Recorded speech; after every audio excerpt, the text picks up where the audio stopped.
اعوذ باللہ من الشیطان الرجیم بسم اللہ الرحمن الرحیم۔ آج مختصر سا جو سبق و عنوان ہے حضرت ابوبکر صدیق رضی اللہ تعالیٰ عنہ کے تعلق سے ہے کہ سیدنا صدیق اکبر تمام انبیاء میں کے بعد سب سے افضل ترین بشر ہیں۔ انبیاء کے مقام کے بعد اگر کسی کا مقام ہے تو وہ صدیق اکبر کا ہے۔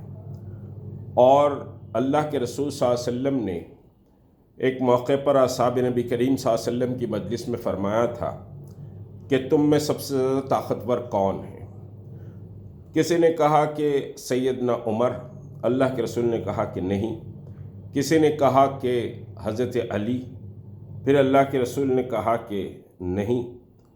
پھر اس کے بعد سمجھیے کہ اصحاب نبی کریم صلی اللہ علیہ وسلم نے فرمایا یا رسول اللہ آپ خود فرمائیے کہ کون طاقتور ہے؟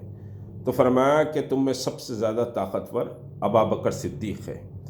یہ جو طاقت کی بات تھی، یہ طاقت جسمانی طاقت یا حربی طاقت نہیں بلکہ ایمان کی طاقت تھی۔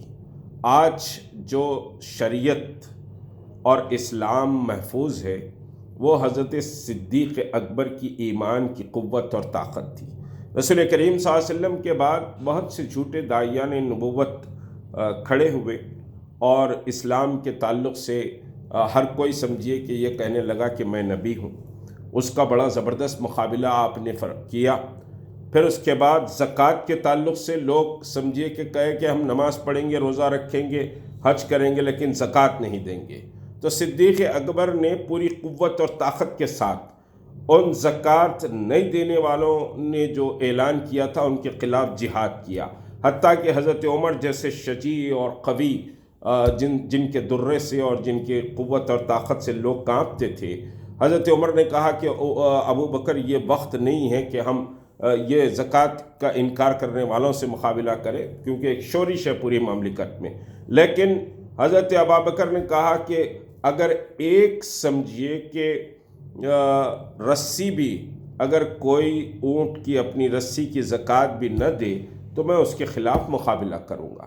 تو یہ حضرت سیدنا ابوبکر صدیق کا سمجھیے کہ صاحب ایمان اور ان کی قوت اور ان کی طاقت تھی، اور سمجھیے کہ عشق نبی میں ابوبکر کا کوئی سمجھے کہ ثانی نہیں ہے، اور حضرت ابوبکر یار غار رسول بھی ہیں، کیونکہ حضرت ابوبکر 3 دن سمجھیے کہ جو غار ثور میں ہجرت کے وقت اللہ کے رسول غار ثور میں قیام کیے، وہ سمجھیے کہ 3 دن رسول کریم صلی اللہ علیہ وسلم کے ساتھ غار میں حضرت ابوبکر بھی رہے۔ تو یہ شرف اور یہ منزلت صرف حضرت ابوبکر کو حاصل ہے، اور حضرت ابوبکر رضی اللہ تعالیٰ عنہ کہ سمجھیے کہ صاحب بہت سی بڑی سمجھیے کہ تاریخ ہے آپ کے اسلام اور سابقون الاولون، پھر مکے کی زندگی، مدنی زندگی، اور تمام وہ سمجھیے غزوات جو رسول کریم صلی اللہ علیہ وسلم کی کمانڈ میں لڑے گئے، ان سب میں حضرت سید ابوبکر صدیق رضی اللہ عنہ سمجھیے کہ بنفس نفیس شریک رہے ہیں۔ تو آپ بدری بھی ہیں، آپ احدی بھی ہیں، آپ خندقی بھی ہیں، آپ صلح حدیبیہ کے موقع بھی تھے، پھر آپ فتح مکہ کے موقع پر بھی تھے، پھر حنین کے موقع پر بھی تھے۔ تو تمام جنگوں میں رسول کریم صلی اللہ علیہ وسلم کے ساتھ آپ مستقل بہرحال رہے ہیں۔ اللہ کے رسول نے ارشاد فرمایا تھا کہ میں نے سب کا حق ادا کیا لیکن ابوبکر کا حق ادا نہیں کر سکا۔ ابوبکر کا حق تو اللہ سمجھیے کہ روز محشر ابوبکر کو دے گا۔ بہرحال اللہ تبارک تعالیٰ ابوبکر رضی اللہ تعالیٰ عنہ کی محبت جو عشق نبی میں ڈوبے ہوئے تھے اور اسلام کے لیے جو جان نثاری تھی، اللہ ہم سب میں پیدا کرے۔ السلام علیکم ورحمۃ اللہ وبرکاتہ۔